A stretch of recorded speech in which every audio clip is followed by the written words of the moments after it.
시편 68편에는 하나님의 이름이 많이 나옵니다.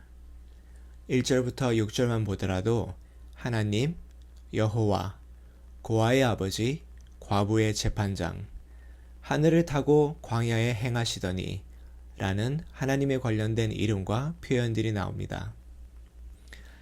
이름이라고 하는 게 무엇일까요? 이름은 한 존재를 나타내기도 하지만 특별히 어떨 때 쓰이냐면 남과 구별하기 위해서 쓰입니다. 예전에 이런 이야기를 들었습니다. 서울 명동에서 김지사님 하고 부르면 50명 정도가 뒤돌아본대요. 우리는 이름을 구별하기 위해서 씁니다. 또한 이름은 관계를 나타냅니다. 인도의 문화에서는 가족 내에선 한 명 한 명이 애칭이 있다고 합니다. 물론 본명도 있지만 가족 내에서는 가족끼리는 서로 애칭을 부른다고 합니다. 사실 인도뿐만이 아니라 대부분 모든 나라에서 사랑하는 연인들끼리는 서로 애칭을 부르기도 하죠. 한때이긴 하지만 서로 자기야, 애기야 하면서 애칭을 부릅니다. 그래서 이름은 관계를 나타내기도 합니다. 그리고 그 관계 내에서만 쓰여야죠. 비행기를 탈 때는 본명을 써야 합니다. 패신저 김애기라고 쓰면 안 되죠. 성경에 나오는 많은 하나님의 이름들도 그렇습니다. 그런데 그 이름들을 하나님의 본명이라고 생각하면 안 됩니다. 하나님을 사람들이 어떻게 경험했냐에 따라서 자기들의 경험의 빛깔로 하나님을 표현해 낸 것들이 성경에 나오는 하나님의 이름들인 경우가 많습니다. 야훼라는 이름은 이스라엘과 언약을 맺으신 하나님, 엘샤다이는 광야에서 어려울 때 도우셨던 하나님이라는 뜻이고, 또 우리 교회 달력 8월달에 나오는 이름 엘 엘리오는 지극히 높으신 하나님이라는 뜻입니다. 시편 68편을 읽어보면 하나님의 이름이 많이 나옵니다. 전체적으로는 하나님에 대한 찬양인데 여러 가지를 가지고 찬양을 하고 있습니다. 어떤 구절들은 출애굽기의 이야기가 있고 어떤 구절들은 사무엘 상하, 역대상하, 다윗의 이야기입니다. 다시 말해 시가 여러 이야기가 있고 일관성이 좀 떨어집니다. 핵심이 무엇인지 파악하기 쉽지 않습니다. 학자들은 아마 이 시편 68편이 여러 가지 시가 하나로 통합되었을 것이라고 말합니다. 여러 시가 합쳐졌던 아니면 다윗 한 사람이 쓴 시이든지 여튼 이 시편 68편은 다양한 모습의 하나님, 시편 기자가 경험한 많은 모습들의 하나님을 찬양하는 것입니다. 그런데 그렇게 많은 하나님의 여러 가지 이름들, 하나님에 대한 여러 가지 표현들을 우리가 다 알아야 할까요? 그냥 하나님은 사랑이시다, 우리의 좋은 아버지이시다, 이 정도로만 알면 되지 않을까요? 시편 68편은 왜 그렇게 많은 하나님의 이름이 나오고 어떤 이름과 어떤 표현들이 나왔는지 한번 살펴보겠습니다.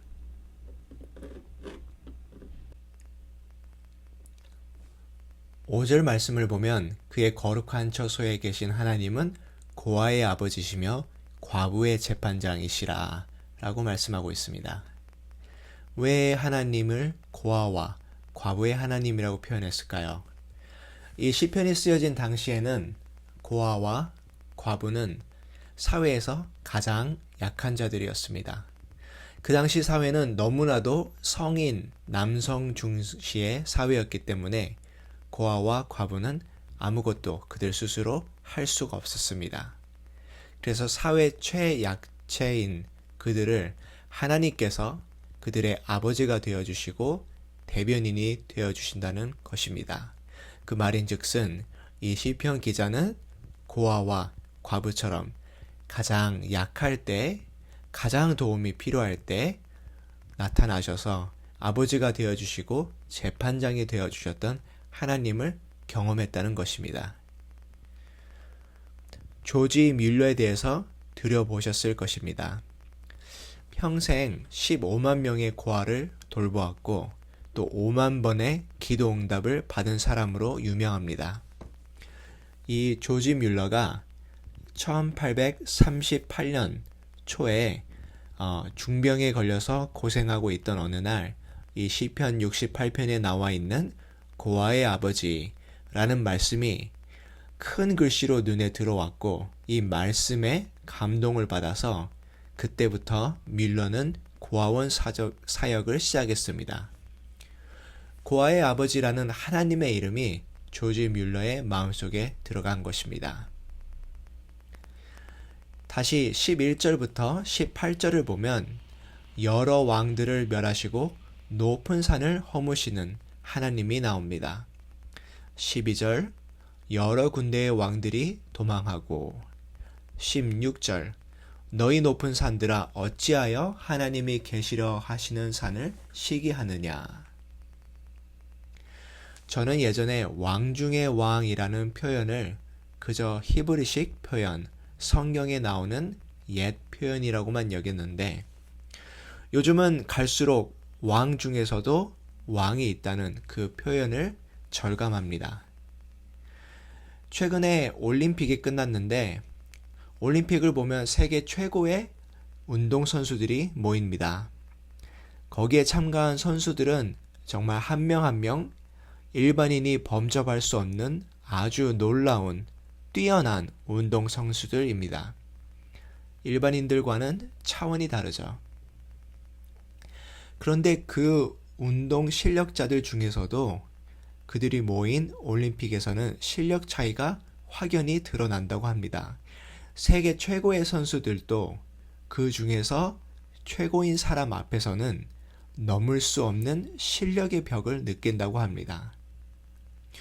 우리 하나님께서는 정말 그런 분이십니다. 왕 중에 왕이시고 가장 크고 높고 위대하신 분입니다. 이 시편 68편 11절부터 18절까지는 그런 위대하시고 크신 하나님을 찬양하고 있습니다. 그런데 또 갑자기 19절부터 20절까지는 우리의 짐을 지시는 구원의 하나님이 나옵니다. 19절 날마다 우리 짐을 지시는 주 곧 우리의 구원이신 하나님을 찬송할지로다. 20절 하나님은 우리에게 구원의 하나님이시라. 우리 모두가 하나님을 주님이라고도 자주 부릅니다. 우리의 주인 되신 분이라는 뜻이죠. 그런데 종이 있고 주인이 있으면 종은 주인을 위하여 있습니다. 주인의 짐을 들어주기 위해서, 주인의 일을 하기 위해서 있는 사람이 종입니다. 그런데 반대로 종을 위하여 주인이 짐을 지는 법은 없습니다.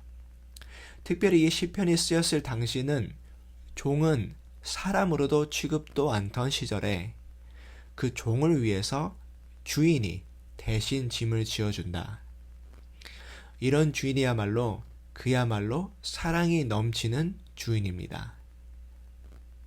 21절은 또다시 분위기가 바뀝니다. 21절 말씀 그의 원수들의 머리 곧 죄를 짓고 다니는 자들의 정수리는 하나님이 쳐서 깨트리시로다 라는 말씀이 있습니다. 굉장히 신선한 표현이죠. 요즘 한국에 많은 찬양팀들이 있습니다. 새로운 찬양을 만드는 팀들이 있는데 그 중에 아이자야 61이라는 찬양팀이 있습니다. 그리고 그 찬양팀이 작곡한 곡 중에 전신갑주라는 찬양이 있습니다. 힙합 느낌이 나는 찬양이고요. 가사가 아주 호쾌합니다. 여기 21절에 나온 것처럼 그 가사를 보면 전신갑주 입고 마귀들을 때려 부셔 승리 주신 주께 우리 모두 put your hands up. 혹시 이런 호쾌한 하나님을 좋아하시는 분 계신가요? 이 모습 또한 성경에 나와 있는 우리 하나님의 모습이요 이름입니다. 저는 요즘 아침에 일어나면 이 찬양을 듣습니다. 들으면 정말 잠이 확 깨고 에너지가 올라가는 게 느껴집니다. 마지막으로 28절부터 35절은 승리의 하나님을 찬양하고 있습니다. 33절을 보면 하나님의 이름, 하나님을 표현하기를 옛적 하늘들의 하늘을 타신 자에게 찬송하라 라고 나와 있습니다. 하나님은 얼마나 능력이 있으시냐면 하늘의 하늘을 타셨을 정도로 능력의 하나님이신 것을 표현하고 있는 것입니다. 끝도 없는 하늘을 타셨다는 것은 하늘을 마음대로 주관하신다는 의미요. 천지를 창조하시고 그 천지를 다스리시는 분이라는 의미입니다. 많이 나와 있습니다. 이 많은 하나님들의 이름을 잘 알아야 하는 이유는 그래야 하나님을 잘 아는 것이고 그래야 하나님을 잘 이해할 수 있고 때에 맞게 상황에 맞게 기도도 잘할 수 있기 때문입니다. 또한 바울 사도도 에베소 교회 교인들에게 예수님을 알되 그리스도의 사랑을 알되 넓게 깊게 높게 알아야 한다고 말했습니다. 에베소서 3장 17절부터 19절 말씀입니다. 믿음으로 말미암아 그리스도께서 너희 마음에 계시게 하옵시고 너희가 사랑 가운데서 뿌리가 박히고 터가 굳어져서 능히 모든 성도와 함께 지식이 넘치는 그리스도의 사랑을 알아 그 넓이와 길이와 높이와 깊이가 어떠함을 깨달아 하나님의 모든 충만하신 것으로 너희에게 충만하게 하시기를 구하노라. 아멘. 하나님을 넓고 깊고 높이 알아야 한다고 합니다. 왜 그럴까요? 최근 우리 교회에 VBS를 하면서 아직 하나님을 모르는 교회에 익숙하지 않은 분들이 처음으로 교회에 오셨습니다. 그런 새신자들에게 복음에 대해서 하나님에 대해서 전달하려면 어떤 하나님의 이름을 알려주어야 할까요? 간단하고 외우기 쉽게 알려드린다고 예수천당 불신지옥 이렇게 말씀드려도 괜찮을까요? 틀린 말은 아니잖아요. 혹은 갑작스럽게 사고를 당해서 고통당하고 있는 형제 자매에게는 하나님의 어떤 이름을 전해야 할까요? 아니면 내가 하나님의 이름을 많이 알지 못하니까 그냥 고민할 거 없이 지난주 주일에 목사님이 하나님은 실수가 없으신 하나님이시다 라고 설교하셨는데 그 갑작스럽게 사고를 당해서 고통 중에 있는 형제자매에게 그대로 가서 하나님은 실수가 없으신 하나님이시다 라고 전해도 될까요? 그러면 하나님은 사랑이시다 라는 그 하나님의 이름은 어떤가요? 이 말은 언제 누구에게나 쉽고 편하게 이야기할 수 있겠죠. 그리고 마치 성경의 결론을, 핵심을 명확하게 말하는 것 같습니다. 그러나 하나님을 사랑의 하나님으로만 알면 그건 하나님에 대해 반쪽만 아는 것입니다. 최근 박창현 담임 목사님께서 하나님의 사랑과 진리 둘 다 알아야 된다고 설교하셨습니다. 하나님의 사랑만 간조하고 진리가 없으면 사람은 무엇을 잘못했는지 알 수가 없고 발전할 수가 없습니다. 또 반대로 사랑이 없는 율법 아래에만 있으면 사랑이 없는 진리는 우리를 항상 패배감만 느끼게 만듭니다. 우리가 율법을, 진리를 완전히 지킬 수 없기 때문입니다. 하나님은 진리와 사랑의 하나님이시고 우리는 이 두 가지를 모두 다 잘 알아야 합니다. 그래서 우리는 하나님을 알되 넓고 깊고 높게 잘 알아야 합니다. 하나님이 어떤 분이신지 어떤 일을 행하시는 분인지를 잘 알아야 다른 사람에게도 하나님을 잘 소개할 수 있고요. 자신 또한 하나님과 더 친밀한 관계를 맺을 수 있습니다. 그리고 그런 분들은 이 복잡하고 긴 시편 68편을 읽으면서도 하나님의 여러 이름들을 발견하고 아멘, 아멘 하시면서 읽으실 거예요. 맞아, 우리 하나님은 고아와 과부의 아버지시지, 왕 중의 왕이시지. 그러면서도 하나님은 섬세하게 우리를 돌봐주시는 분이시고, 또 그러면서도 하나님은 마귀들의 머리를 깨고 우리에게 승리를 주시는 분이시지 하면서 은혜를 받으실 거예요.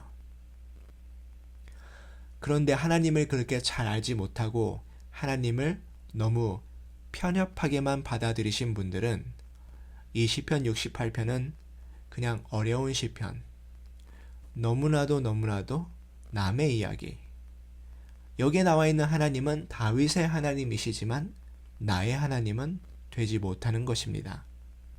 하나님을 너무 단순하게만 알고 믿으면 내 삶 속에 사랑의 주님이 있을 수는 있지만 다윗의 하나님처럼 승리하시는 하나님, 전쟁에 능하신 하나님은 있을 수 없는 것입니다.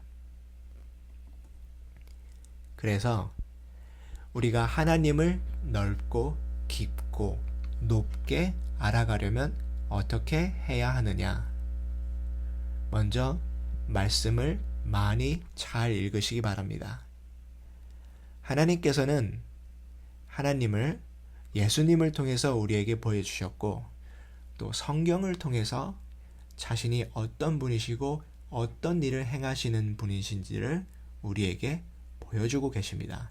그래서 우리가 말씀을 읽어야 하는 것입니다. 또한 그 말씀을 읽으면서 나와 있는 하나님을 있는 그대로 받아들이시기 바랍니다.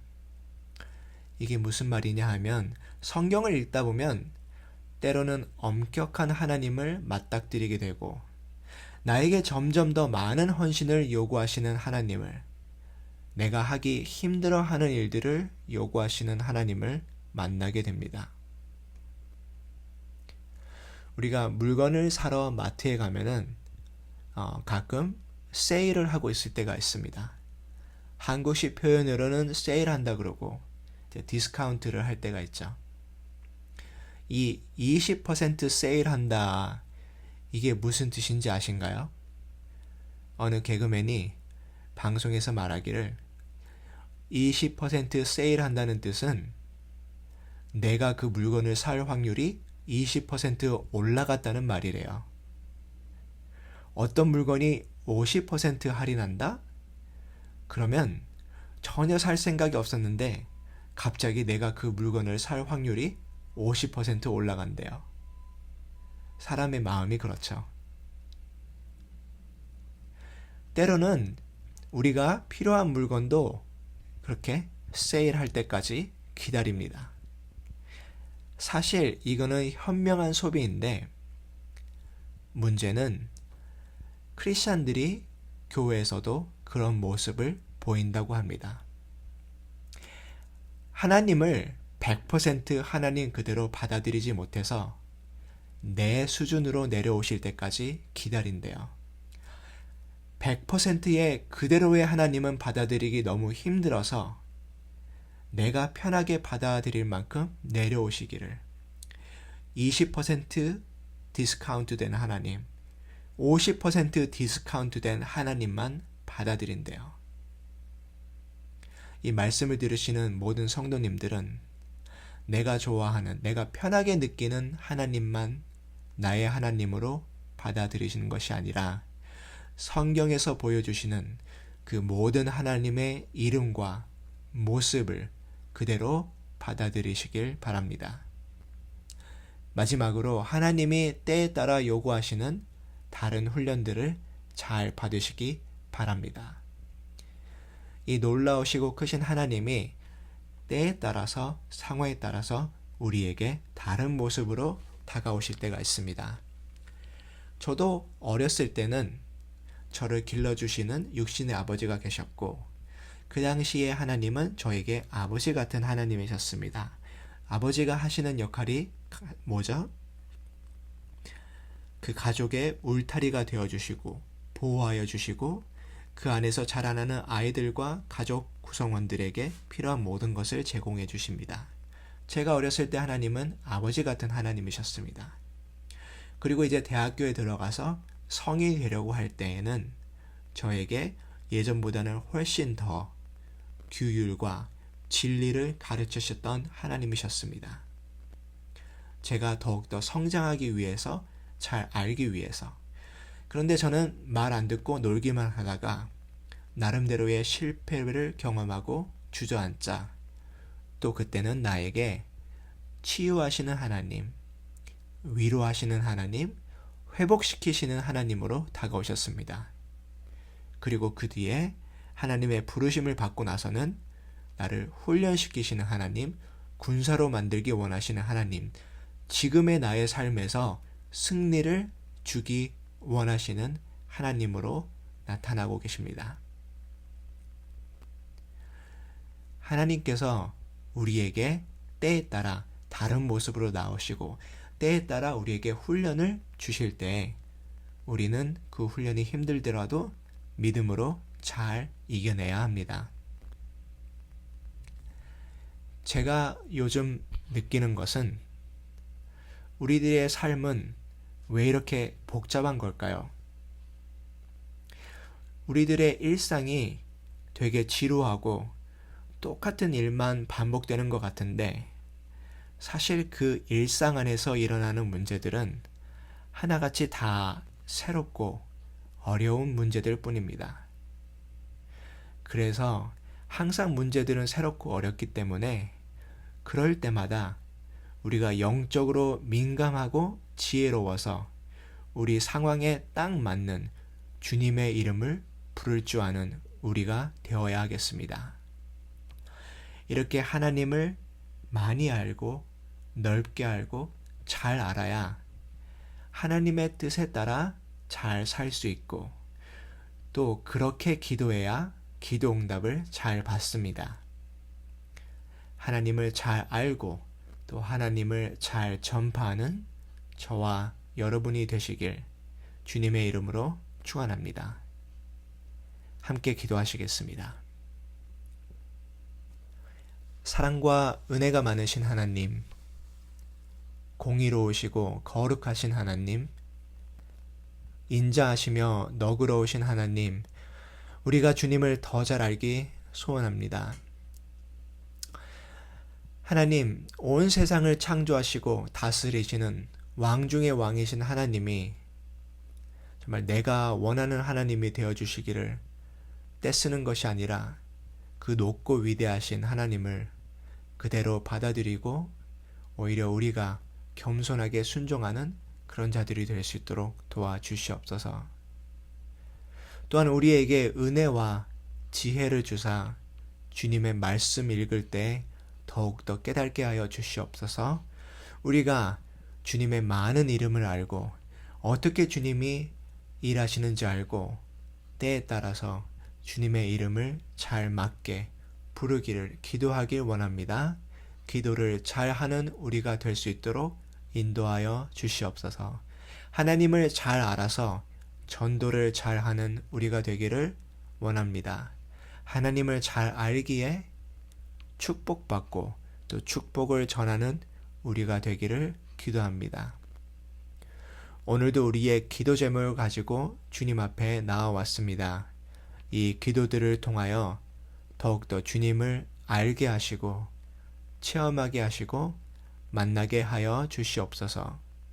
항상 감사드립니다. 놀라우신 우리 주 예수 그리스도의 이름으로 기도합니다.